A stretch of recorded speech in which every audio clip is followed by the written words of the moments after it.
Nous sommes avec Michel Campion vers le jardin. Ici nous sommes jardin partagé de Pont-à-Jardin. 17 ans d'histoire. 17 ans. Eh, quand même, Déjà. ça se voit. Oui. Je vous laisse avec Michel qui va vous expliquer la suite des opérations. Michel, je voulais te demander ce qu'on allait faire dans le jardin les semaines qui viennent, là, en ce moment. C'est vrai que le temps est avec nous. Oui. Donc on va profiter que le soleil commence à chauffer nos épaules un peu en zone. Donc c'est l'époque idéale maintenant pour remettre un petit peu à plat et à neuf les plates-bandes, enlever les herbes indésirables et puis commencer à planter.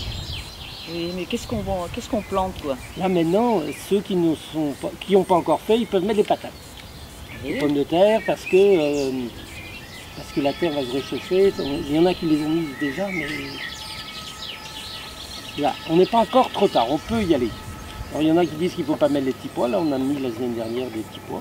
Je crois qu'on peut y aller encore. Ah oui. Ouais. Les radis, c'est tôt ou tard là? C'est un peu tard, le petit pois il aime bien début d'année, de février-mars, mais bon, comme on a eu un temps catastrophe avec la pluie, mais là on peut y aller. Et puis tant pis, si c'est un peu plus tard, un peu loin. Mais... Ah oui, d'accord. Mais moi je voudrais une précision de plus par contre, parce que j'entends parler de semis aussi. Oui. Alors qu'est-ce qu'on sème, qu'est-ce qu'on plante? Qu'est-ce qu'on sème? Alors les radis, on peut y aller. Les radis, c'est la petite graine qu'on met dans un... Donc ça c'est les semis. C'est les semis. Et les plants, plantation de petits plants, c'est un plant qu'on achète ou qu'on a préparé en amont dans une serre ou à l'abri du vent et de la pluie, sous un tunnel. C'est un plant qu'on peut déplacer et remettre en pleine terre. Ah d'accord. Mais on est un peu tôt pour les tomates, pour les concombres, les poivrons, tout ça là, c'est encore trop tôt. Parce que les plantes sont pas encore prêtes. Mais d'ici un mois, c'est bon, on va en avoir facilement. D'accord. Et c'est bon, il faut préparer la terre quand même. Il faut préparer un peu, faire une petite aération du sol avec une bio-bêche, avec une fourche bêche, un petit coup de râteau, et puis après quand le sol est propre, on peut planter, on peut semer. Oui, alors il y a une question tout de suite qui me vient à l'idée, puisque tu parles de bio-bêche. Est-ce que la terre s'est engraissée là, et comment? Oui, c'est important, en effet, tu as raison, parce que dans nos jardins, comme ici à Pont-à-Jardin, c'est un jardin qui tous les ans produit, pas extraordinairement parlant, mais quand même un petit peu, il faut nourrir la plante, oui, nourrir le sol avant de nourrir la plante. Donc il faut apporter tous les ans du compost. C'est pour ça que dans tous nos jardins, on a des petits tas partout qui traînent, qui créent du compost pour qu'on puisse remettre dans le sol.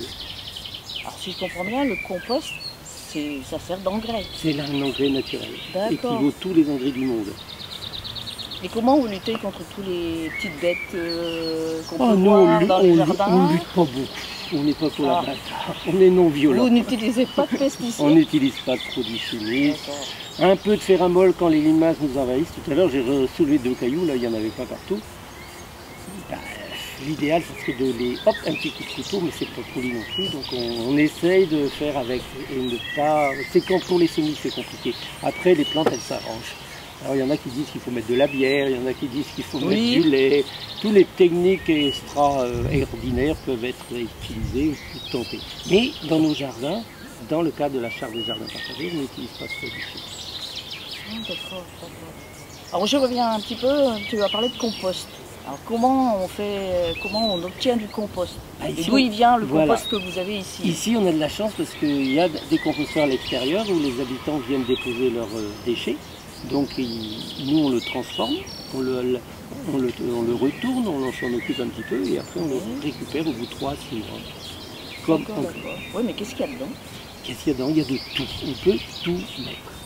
C'est-à-dire les déchets de cuisine, les restes de repas. Alors la viande, il ne faut pas trop mettre, parce que si on en a trop, si on a des steaks tous les jours dans le composteur, ce sera très long à décomposer.